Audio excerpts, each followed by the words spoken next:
John Rettinger with John4Lakers.com here with another review for you of the T-Mobile G1.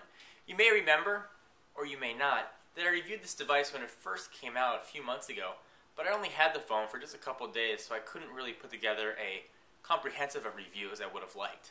So the folks at T-Mobile were nice enough to let me play around with this one for a little longer period of time.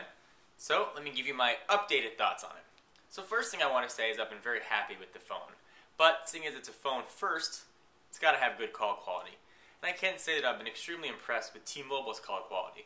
While it certainly may vary by your location, where I am right now I get 5 bars of 3G, and call quality has been fantastic. I don't hear any jumbly or noise or any echo. When you start hearing things twice. Things have been very clear. People on the other end haven't heard any white noise or any sort of garbled. So it has been very clear. So definitely give it an A+ for call quality. So some of the things I like about the phone. I really like the navigation on it. I think having the scroll ball makes the navigation much easier. At times when using your finger isn't the best way to go. In previous videos I've walked you through the Android operating system. I've shown you the browser. So I'm not going to show you guys too much of the device during this review. It's mostly just going to be me talking about it. Just giving you a heads up. So navigation is actually very easy to do. The scroll ball is nice and easy. And using the screen has been an absolute piece of cake. Android has really been a pleasure to use. I've enjoyed it. I've also liked getting to know how to use the operating system. You can see the power and potential that it has, but I don't think it's where it needs to be as competitive in the marketplace right now. So the best example I can give you, there's a lot of times when I just want to look something up real quickly or go to a website, and I got to take out the keyboard, slide it up, wait for it to rotate, and then type.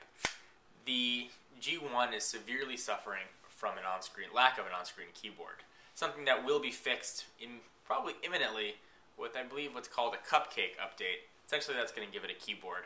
And it looks like a really nice keyboard, so I would look for that soon. So my gripes about the phone are things that I think can be fixed very easily with software patches. On-screen keyboard is certainly one of them. One thing that annoyed me about the phone is the only way to switch profiles, meaning going from ringer to vibrate, so you had to hit the volume button and go all the way down, all the way down, all the way down. So fortunately, there is an application in the Android marketplace that actually lets you control the ring volume and the ring profiles. It's called Ring Toggle. That really is a must-have. Some of the gripes I had with the phone actually were rectified by programs that I was able to find in the Android marketplace. Things like Quote Pro for tracking my stocks made life much easier for me. And TwitDroid, which is a Twitter program used for the G1. So the stock programs in Quote Pro, I don't think are as good as the built-in programs on other mobile devices. For instance, in TouchFlow 3D on some HTC devices, they've got a stocks little window there, and on the iPhone, the stocks program that comes on there are a little more full-featured. But Quote Pro for just getting your quotes, is relatively nice. So onto the hardware on the device. This is the first time that Android has been released. HTC made the hardware for the G1. And it is a little bit on the bulky side, it's a little bit thick, and oftentimes it felt like a Generation 1 device. It starts to creak a little bit when you open it up. Even just a few weeks I've had it, the spring mechanism that opens and closes devices isn't as crisp as it used to be. And you can see that over time the device is probably going to wear. But that's sometimes to be expected in some of the price you pay for being an early adopter.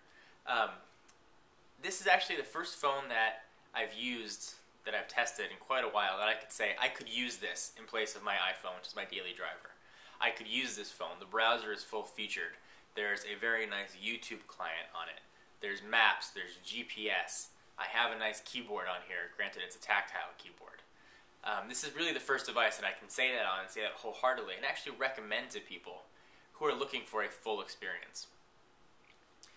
If you use Gmail as your primary email browser, the G1 is going to be fantastic for you. Gmail is integrated so nicely with the device. You swipe your finger down, get all your Gmails, swipe it back up, and you're done.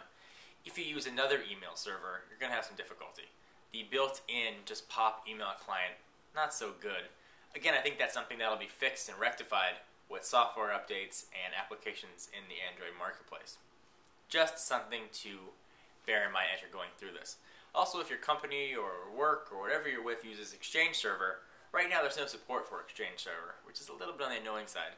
So the only way to get your contacts and such over is to actually upload your contacts to Google and then let Google download them for you. A little bit on the annoying side. But all those little nitpicky things aside, the G1 is a fantastic phone, and again, one that I can recommend to you if you're looking for ultimate web browsing experience, a great keyboard, email, MMS, all that stuff. Really, the G1 brings it all to the table, and it's impressive how much they brought with a first-generation device. So there are certainly some nitpicky things, but overall, I've been very pleased with the G1, and I think you guys will too. The question I get quite a lot is, should I get a G1 or an iPhone? I can't answer that question for you. Depends on whether you like AT&T service or T-Mobile service, whether you prefer one device over another. That's a personal preference. For me, I'm sticking with my iPhone. I've been very happy with the G1. If this was my phone, it would be fantastic. But I gotta send it back to T-Mobile. I don't have an account with them. So guys, John Rettinger with john4lakers.com with my occasionally rambled thoughts on the T-Mobile G1. Hope you guys enjoyed. Be sure to check out the website, www.john4lakers.com. It's 100% user-generated content generated by people like you. And for some exclusive content, be sure to follow me on Twitter at www.twitter.com/John4Lakers. See you guys in the next video. Bye for now.